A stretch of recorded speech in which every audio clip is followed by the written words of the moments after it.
At the second International Congress of the European Network for Accessible Tourism, ENAT, at the end of September in Vienna, experts from 24 countries discussed trends and perspectives of tourism for all. In Europe, the market potential is estimated at 134 million people, who would be willing to spend 80 billion euros whilst traveling.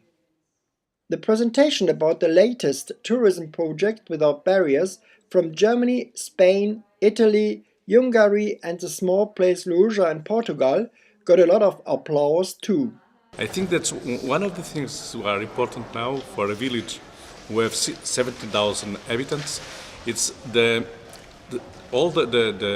most part of the restaurants, public spaces are accessible. And till now, 140 between restaurants, coffees, libraries, etc., they are able to receive people with a wheelchair. And what can the handicapped people do besides visiting the restaurants? They can see the historic center of Loza, and they can go to the mountains, where they have some parts that are accessible, and where they can visit the city, the village in Chisto. The stone that we have in our mountain is Chisto. If we demand an organization, we can go with special equipment to see and to be in the forest. If someone wants to go to the mountain, you can have adapted materials to do different things, adventures in the mountain. They can have adventure, they can go, for example, paragliding, they can go with special chairs in the old roads in the mountain. Guest of honor was Mohamed Al-Tarawaneh, member of the Committee of the UN Convention about the Rights of People with Disabilities. The UN Convention should protect the worldwide equal access to the fundamental rights of 650 million people with disabilities. 143 countries have already signed the convention, 70 of it ratified, like Germany and Austria. I think it's a wonderful Congress. It's a step forward. I wish to see more EU countries join the ratification process. Right now we have 47 member states in the EU Council, and I believe about 6 or 7 only ratified. So we look very forward to the rest of the EU countries to do so and have a speedy ratification of the convention. Ratification is a benchmark toward the positive margin. It does not mean that once a country ratifies that we expect overnight to see a total change in this country. No, of course not. It's a process, and processes do take time.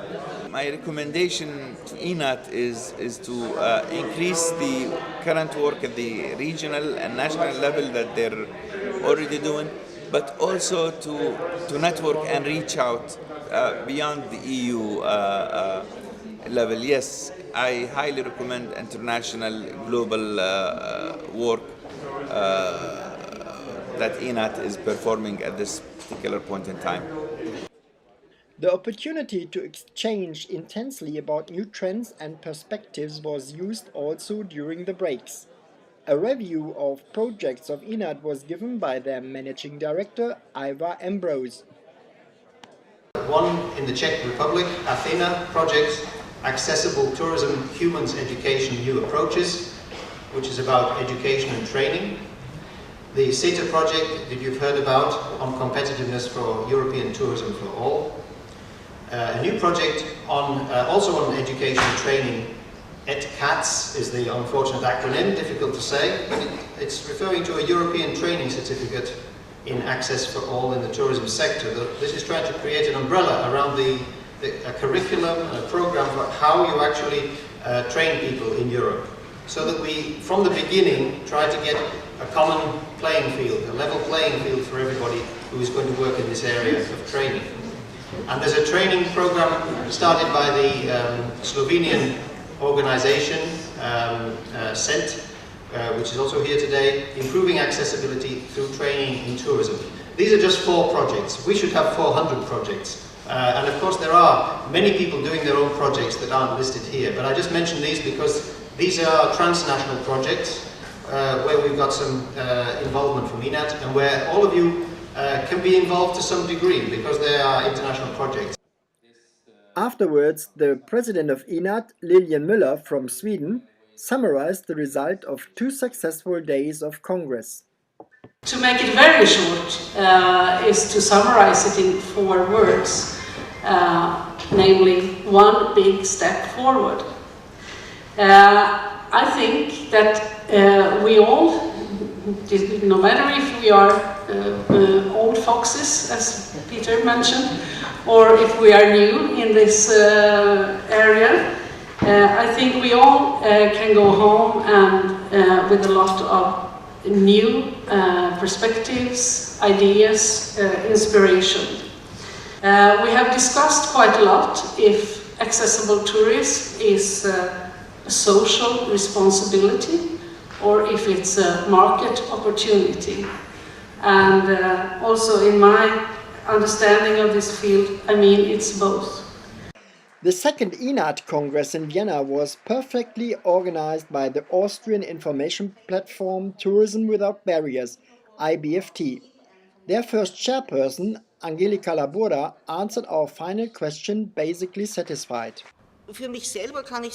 I liked it very much that people stayed. From many former congresses I know that people leave around 3 o'clock in the afternoon to have a coffee and never come back. Here, nearly everyone remained until the Congress ended. There has been a lot of networking and conversations even during the breaks. At a Congress, the networking is essential. And, as I believe, it worked very well. At the moment we have problems because we don't know how it will go on with our project IBFT, since we didn't manage to build up a financial base. The Federal Ministry of Economics financially supported us during the last years, but we couldn't be supported for too long because of formal reasons as well as other reasons. For us, there is no base to continue. But something will happen and I definitely will remain active at ENAT, because I think it is important that the idea of barrier-free tourism is distributed and offered throughout Europe and Austria. Europaweit auch in Österreich promotet wird und angeboten und die Ideen verbreitet werden. Your appeal to enterprises and hotel owners. I invest in barrier-free tourism because we want to sell barrier-free tourism as something that is important to everyone, especially since it is business and therefore money for everyone. We can't tell someone to invest money if it doesn't pay out for him. Tourism for all is money for everybody, and that message has to be forwarded.